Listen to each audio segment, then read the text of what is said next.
Hey guys, Ben Paynes here, and today we are back with another video. However, this time we are not at Team Sport, we are instead at the Castle Combe circuit. We're taking on a bit of karting in the SRK Championship. This is the first round of 9. I'm really excited to bring them all to you, but this one is set out a little bit differently. As you can see, my face is in the video, so I did want to say hi. And also, we have 3 heats in this one. Our first heat is in 3rd position, our second is in 8th, and our third is in 4th place. So we really just want to try and crack on, get the best heats we can, because this then distributes us accordingly in our final races. Now, there is a bit of rain. It does seem a little bit of mixed conditions, but let's see how we get on. Now, before we do, if you are new to the channel, could you please hit the subscribe button, as it really does help me out. And if you do enjoy this video, make sure to leave a like down below, as I really do appreciate it, and I hope to bring you every single round of this season, as I mentioned. So here we are then, jumping straight into our first practice session. As I mentioned, it was very mixed conditions. I was out rather late in practice where the sun was coming out, but the track was still very damp and very wet, and trying to figure out a new circuit like this, which I'd never driven before, I've never actually been to Castle Combe in these conditions, really was a mixed bag for me. And it did change later into the day, but we'll get to that later in the video. Now here you can see straight away, taking some really unconventional lines compared to what I usually would going around a karting track. Obviously in the wet, you really want to take the completely opposite line to what you usually would, because this is the part of the track that isn't rubbered, and it means you have a little bit more grip. Now you can see straight away I'm trying to get the power down on the car, and I'm going all over the place. I go for a move up the inside here to try and give myself more space. I try and get the power down on the inside of the corner. You can see I just get absolutely no drive out of it, so I actually end up getting switched back there on the first lap. So I was just trying to get my head, try and figure out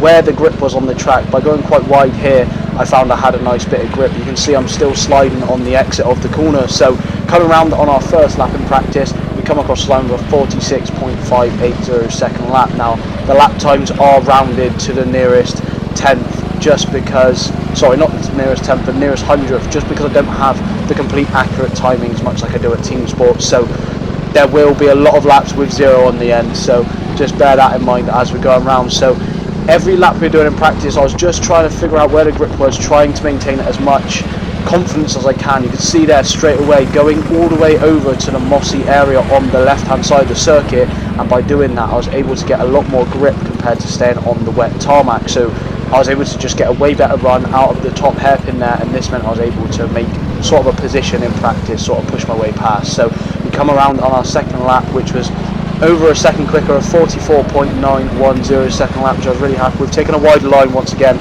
as I mentioned, and just trying to get the throttle down as early as possible without actually rotating the wheels too much, causing me to spin. So again, taking a really wide line here, because you really want to just stay as straight as possible going down the main back straight here, so you can get as much speed going on as you can. You can see a few drivers there getting a really wayward and going all over the place there, so I really didn't want to succumb to the same fate. You can see a lot of lack of grip here. So by taking a wider line, you can see again going really wide round this left hand corner. It probably wasn't the most perfect line, but I found there was a little bit more grip compared to the inside of the corner. And again, because the drivers all over the place as we come across the line, even quicker on this occasion, a 43.870, and again trying to go for a switchback move on both of the drivers, and actually managing to make it stick there, passing 2 people in one corner, which I was really happy with. But as you can see, from taking that tighter line, I actually lose a lot of drive out of the corner, and this allows one of the other drivers just to go up the outside of me and get loaded by another driver going past as well. Look how little grip there is on the apex of the corner, losing all the time that I gained and actually dropping down a place once again. So here I was just trying to go side by side with the driver ahead and try and take the inside line, but as I mentioned, there was no grip, and this caused me to giving them a little nudge. I did apologise, I didn't mean to take them out, and again just getting barged into the wall. Really was a lot of chaos, and that obviously resulted in our lap being a little bit slower than the other laps in practice so far. So here I had a little bit of clean air, maybe a bit too much, as you can see there, going a little bit wayward into the first barrier, but we were just determined to try and get away and try and put in a decent lap time as I possibly could. Obviously, as I mentioned, I'd never been to this track before, so trying to learn it in the wet was an added layer of complexity that I didn't really enjoy, if I'm honest. I did quite like racing around the wet. It felt quite natural. I quite enjoyed it, taking the more unconventional lines, but unfortunately, as the day was drying up, it didn't really allow me to show the true pace later in the day. So we come round on this lap here and we come across the line with a 43.2 second lap, which was our fastest lap in practice that I was really happy with. So now I was just really looking forward to getting into the heats. Obviously, by overtaking 2 or 3 drivers there, I felt that I had quite a lot of confidence to make some moves stick in these conditions. I was in one of the first heats of the day. I was in the second heat of the day, so I knew the conditions were going to stay sort of the same going into the first heat, so I had a lot of confidence. But first, I'm going to throw it back to me doing another vlog after practice. Okay guys, so we've just done practice, weighed in. I'm just above the weight limit of 81.1 kilograms instead of 80, so we're right bang on the money of where we need to be. I've just had practice and I have completed about 3 or 4 laps just because of the weather at the moment. It's very slippy, very difficult. Oh, ignore that. Very difficult to actually get around the track with full throttle, so doing really well at the moment. Managed to make about 3 or 4 positions on track, so let's see how we get on in our first heat. So here we are then, our first heat of the year, our first outdoor race of the year, and I was really willing to make a good impression. I'm racing in the SRK 2 category in the SRK Championship, so this is sort of the subcategory to the main category that goes on here, and I was actually starting in P3, which is the highest I could be sort of positioned at the start of heats. So I was really happy that I was able to just really try and follow through the faster drivers ahead of me and see if I could pick up some good points. We're just waiting to get underway here. I was feeling really confident to get underway. I've been waiting to do this for a long time over the winter, so we're just waiting for the green light to get underway here, and as you can see, we get off to a decent-ish start following the person in first position who's actually leaked the place. We come down to the first corner, get bumped in the back a couple of times, and straight away we go round. Now, if you do hear in the background a little bit of explicit content, I'm very sorry, but at the time I was absolutely livid. I was just being started on third. It's my best start of the day, and I'd immediately been shunted down by 2 or 3 drivers behind me into 9th position. So I was really annoyed at this, and I think that this was sort of the omen for the day. I got really on edge, but we do straight away go for a little switchback on Chris Ball ahead of me there. I was quite happy with that as he's an SRK1 driver. I tried to find some grip around the outside, and unfortunately I do just leave the door open for him to nip back down the inside, so the position I just made was leaked immediately back down to 9th. So 1 lap done, we'd gone from 3rd to 9th, which I was really disappointed with, really angry with, and I was just really trying to get my head down here and try and put in as decent lap times as I possibly can. You can see me there driving almost onto the dirt, trying to get some grip on the tyres, and actually trying to follow through the 2 drivers ahead, but this lapse of concentration actually caused me to lose time to the drivers ahead. So I was now getting gapped here as Chris takes a move down the inside of the driver ahead of us, and he does make it stick. So I was willing to just try and follow him through if I can. I didn't really want to stay in 9th place, especially for my first heat. It was really going to take away my confidence for the day. Trying to take a bit more of an unconventional line to the other drivers. I didn't quite figure out where the grip was still at this point. I didn't realise that the inside line was still the more conventional line, but our first lap there, 40.9 second lap, still quite far off the pace, not too good, but again, taking a wide line, could see the exits I was actually managing to get, really getting on the dirt as I mentioned there, and by getting on the dirt, get some dirt on the tyres, and that causes the grip to really kick in. You can see the amount of overspeed I've had down the straight here, and just dive down the inside of the driver ahead, just try and park it on the exit there just to ensure he can't get past, and we're up 1 position again, up into 8th place. I have my eyes set on Chris up ahead, as I thought that I really could try and battle him, try and keep up with him. Obviously he's an SRK1 driver, on paper he's meant to be quicker than me, so I was just trying to put in as good lap times as I possibly can just to catch up. So you can see we come across the line now, 40.180, getting a little bit wayward into the first corner, but our exit on the corners really means that we're able to catch up to Chris again, going on the dirt, and you can see from the lines I'm taking, it's really allowed me to get a really good exit going up the hill, somewhere where you really want to get quite a lot of pace, and really tucking in behind Chris here. Unfortunately, got in a little bit too hot there, locking the brakes, and I actually give him a little bit of a tap. I decided not to try and race past him. He gives me a little finger wag. I knew that wasn't quite correct. You see Ethan there ahead in the blue suit, he goes a little bit wide, and this allows Chris to nip up the inside again. They were having a little battle, so I was just trying to tag along behind here and try to make a move past if I can. I come across on this lap, our fastest lap so far, 39.570 second lap, so our fastest lap of the day so far, and then really trying to put the power down early to try and get a run on Ethan. You can see diving up the inside here through the S section, trying to stay to the inside here to try and preserve the position. You can see how little run I get compared to Chris. He's sort of shot off the screen immediately, so you can see by taking that inside line how much time you actually lose. Going in really hot here into the corner, almost hitting the barriers, but by going to the outside we're able to get a little bit more grip compared to being on the inside. And at this point I could see that Chris had sort of motored away, so I was just trying to preserve my position, stay as tight as I can to the barriers just to ensure that Ethan can't quite get past me again. And we come round on this lap, which was actually the end of the heat. We were 40.210 second lap, so not the best start to the day that I wanted, starting from third and ending in seventh, so losing a total of 4 positions through no fault of my own. Was really annoyed because I felt that I actually had some decent pace there going into the first heat, but alas, we were dropped 4 positions and we lost quite a few points going into the heat, so hopefully we can make up for this in the second one. So jumping into the second heat here, this was my 8th position start heat, so I didn't think it could get much worse. Obviously there was 9 drivers on track, so by starting in 8th I thought I'd be able to avoid a little bit of the carnage, try and pick up some places where I can, try and hope that some people make mistakes, and just try and get as many points as I can, as many positions as I can, to try and rectify the issues that happened in the first heat. I didn't want the same things to happen again, so lining up on the grid here, as we're in 8th, we are on the outside, which is sort of a compromised position to be in, but I did want to just try and just put my foot down as much as I can, try and get as past many people as I can, and as I mentioned, just hope that issues happen ahead so we can sort of sneak through. So we're just waiting for the green light here, and it's about to go underway any second, and hopefully we get off to a good start here, because we don't want to be languishing in last position off the first corner. So the marshal's just run into the box here, and I was thinking to myself, it can't really get much worse than the first heat, and we get underway here, get off to a pretty good start here, catching right up to the person in 6th place and going alongside the person in 7th. So here you can see they got a little bit wayward. I try and go to the outside, I get a pretty decent run, and at this point the track was starting to grip up a little bit. There was a little bit less wetness, but unfortunately we have a driver there behind me in 9th, Luke Evans, who is a very good driver, and he was just able to squeeze past myself and the person up ahead, so he was then able to sneak up into 7th.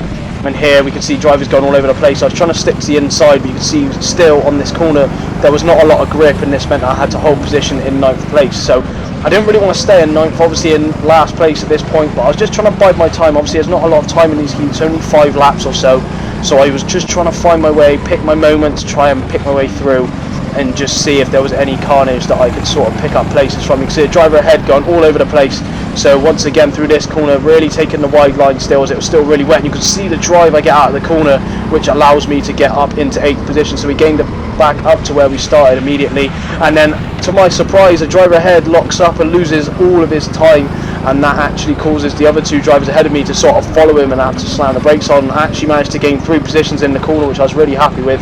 So we've gone from 8th to 5th now, so sort of the polar opposite of the first heat, so I was really happy in this position. I just really wanted to try and get some lap times in now and try and pull away from the drivers behind, try and create a gap, and if I could try and catch up to the drivers ahead. Obviously at the moment they were really far ahead, they'd all got off to a really good start, so if I could catch up to anyone else at this point, if there was any more mistakes, you can see they've already round the the hairpin, so if I could try and catch up to them, it really would be a bonus for the amount of points I could get. So I think up ahead was Jeff Fricker. He's a pretty good driver, he comes down to Castle Combe quite a lot, so I know I have my work cut out to try and get the lines in. Obviously, as I mentioned, I still didn't know the track very well, so I was still trying to learn the track in the dry as well as in the wet, so these mixed conditions really weren't helping, and you can see they're trying to get the power down too early, and a lot of understeer causes me to just go flying into the barriers. But taking my wide line once again through the S's section really gives me a big drive coming up the hill, which is really important, because if you don't get that right, you're just going to bog down, end up sliding, and you're just going to lose tons of time to all the drivers around you. So at this point you can see I'm still really far behind. I can't really see myself gaining any position, so I was looking to try and preserve positions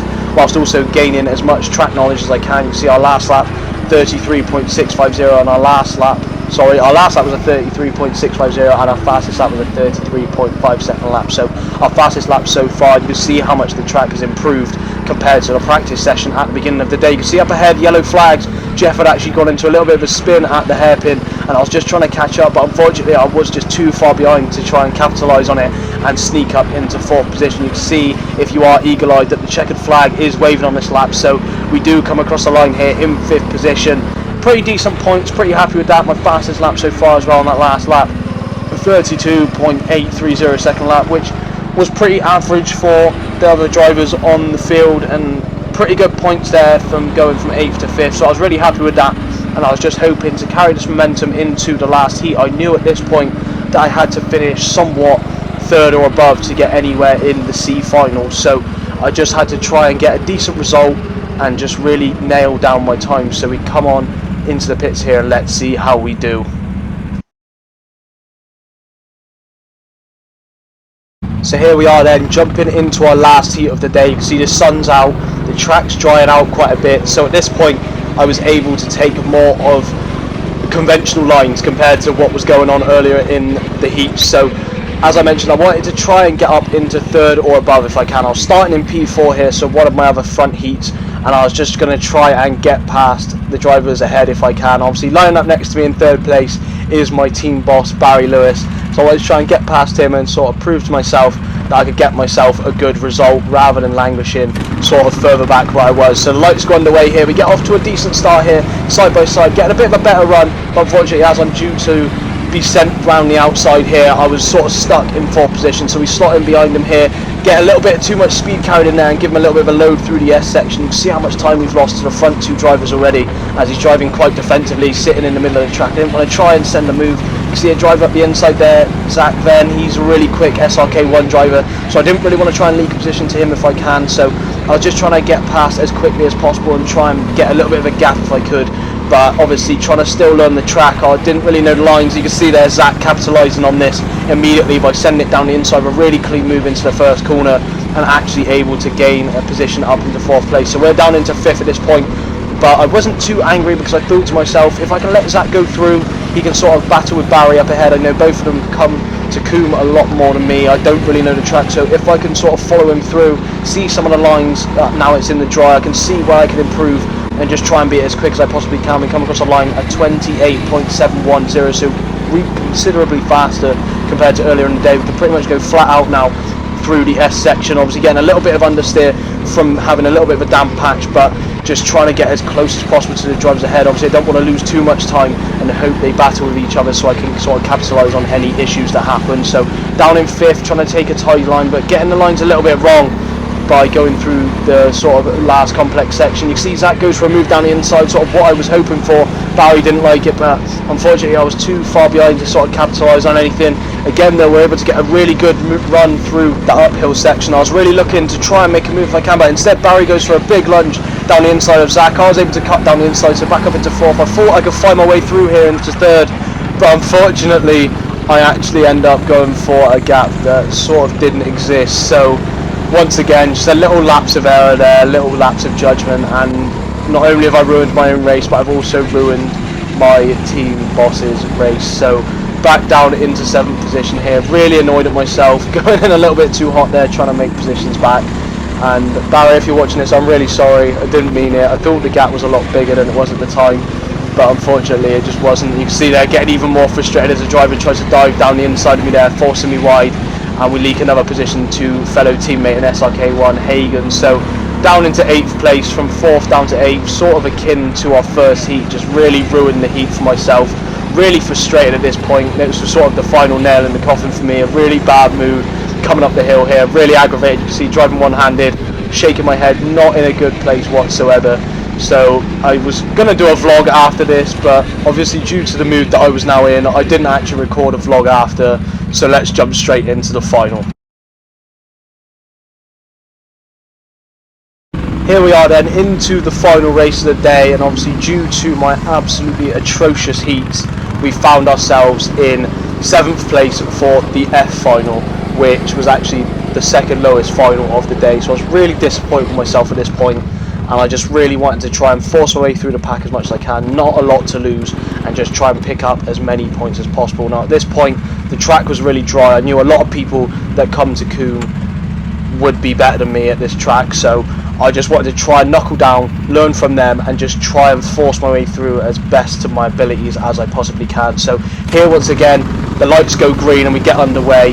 We're starting in 7th, and unfortunately we already get jumped off the start down into 8th. The driver behind me actually goes for a really audacious move around the outside and actually manages to pick up 2 positions on both myself and Barry. So I was looking to try and get the move on Barry done as well, but unfortunately I give him a little tap on the rear. So we find ourselves in a similar position to the last heat, not one I was quite confident with, but luckily we're able to do a little bit of a switchback move there and able to sort of get a little bit more alongside him this time and able to slot in front of him. So luckily no collisions, no carnage there, up into 7th place, so back where I started the race rather than being stuck down losing a position off of the first corner or the first lap. So I wanted to try and gain the position back that this driver ahead of me has sort of gained on me. So at this point, as I mentioned, I was in a bit of a bad mood, a bit of a foul mood. I thought, you know what, we're going to go for a little move up the inside here, have a little bit of contact, but I think it was fair game as he still had the momentum to carry it around the outside. So up into 6th position there, gained 1 place so far, and now I was just trying to get my head down and try and catch up with the drivers ahead. As a little bit of a gap had formed, but you can see how much the track has improved, straight down to a 27.06 second lap. So really the track had dried out almost at this point. There was still a few damp patches, but the track felt so much grippier compared to normal. So at this point I was sort of trying to learn Combe on the fly, sort of trying to learn the track as it normally is, which is quite difficult as I was still used to taking some of the wetter lines in the day. But instead here you can see how much time we managed to gain as the 2 drivers ahead were sort of battling with each other. The driver ahead goes a little bit wayward. We come across the line there, our fastest lap of the day so far, 26.230 second lap, and now I was really just trying to tag along behind and try and look for a way past if I possibly could. So coming up the ramp, or not the ramp, sorry, I'm so used to saying that 15 spot, up the hill, just trying to get as good momentum as I can, just trying to take the momentum through the corner as well. Not really getting the car rotated as much as I can, so you can see losing a little bit of time through the complex section here, coming down the hill again. But you too come across the line on this lap with a 26.030 second lap, which was our fastest lap of the day. So I knew I had quite a bit of pace about me. I think that this was about half a second off the fastest lap of the day set by Sam Slater. So I was quite happy with this, especially as it was my first time at the track and I was really unable to learn it too well due to just the interchangeable conditions. But as I mentioned again, the heats here in the final were really short laps, so I just wanted to try and catch up, not lose too much time. You can see here having to take a little bit more of a slower line here just to try and defend from Barry behind me, as I knew, I was looking over my shoulder there, I knew he had a little bit more pace than me, so I didn't want to try and leak another position, leak myself back down to 7th. See, getting a little bit unconfident there, hitting the barrier, taking more to the middle of the track just to ensure I don't lose my position. You can see his shadow there sort of looming behind me, and that's caused me to lose a ton of time to the drivers ahead. So at this point I realised that I was more about just trying to preserve the position I gained rather than just leaking the position back. But that was in fact the last lap of the race, so we do actually manage to gain 1 position in the final, which I was quite happy with. I knew I didn't quite have the pace to catch up with some of the other drivers, but I think I was one of the faster drivers in this final. Obviously that was due to everyone having a little bit of a battle. Now I was going to do a little bit of a vlog here at the end, but I was in a very foul mood, so I did actually just storm off home. However, I have recorded one a few days later while I'm recording this, so let's jump into that for a few post-race thoughts. So here we are then, guys. It's a few days later. I've allowed myself to calm down a reasonable amount because at the time of recording, when I was there, I just wasn't in the right headspace coming off the track. I wasn't too happy. I did actually leave a little bit early just because I didn't feel that that was a true reflection of my true ability. I was quite upset with how I did, and I know that I've got more to give. So I feel I got a little bit unlucky in some of the heats, some of them my fault, some of them out of my hands. But I'm just looking to try and rectify that in the coming races throughout the season. So obviously in SRK there's 9 rounds, and 7 of those rounds the points actually count. So 2 of the rounds the points get removed, the lowest 2 points you get, so they're sort of counted as drop rounds. So I always knew going into this race that it was going to be tough. I was going to be up against it, obviously, due to the interchangeable conditions. I'd never been to the track before, and also a majority of the drivers at the track on the day had also been to Combe a numerous amounts of times. So I was really happy with how I did. I felt I had good pace. I was just unable to fully show it near the front of the pack. So all in all, I don't think I did too bad. It's a big learning experience, a big learning curve for me. I was really happy with just seeing everyone, speaking to everyone, and just the positive atmosphere that everyone gave to each other. So if I caught up with you on a day, thank you so much for talking to me. You guys are all amazing. And as always, just thank you to everyone watching. But I'll leave the results to the race up on the screen now. So obviously I'll have my personal results and also the results for the team that I'm driving for, which, if you don't know already, is the Vertici Rookie SRK2 team. Obviously we have 2 teams entered this year. We have the Vitici Masters team as well, and also in the SRK1 category we have the Vitici Pro team, which obviously we don't really want to be catching up with them, as they're meant to be better drivers than myself. So if we can find any sort of momentum going into the next few rounds, we're really happy, and I really look forward to the next round at Herefordshire. However, if you guys have watched up to this point in the video, I hope you guys have enjoyed it, and if you have, could you please hit a like down below, as I really do appreciate it. And if you are new to the channel, or if you haven't already, please hit the subscribe button, as it really does help me, and I'm looking forward to bringing more vlog style content as we go into the rest of the season. I think it's a little bit of a change compared to just raw footage with my voiceover, so let's see if we can get into that. So as always, I'll catch you guys in the next one. Take care.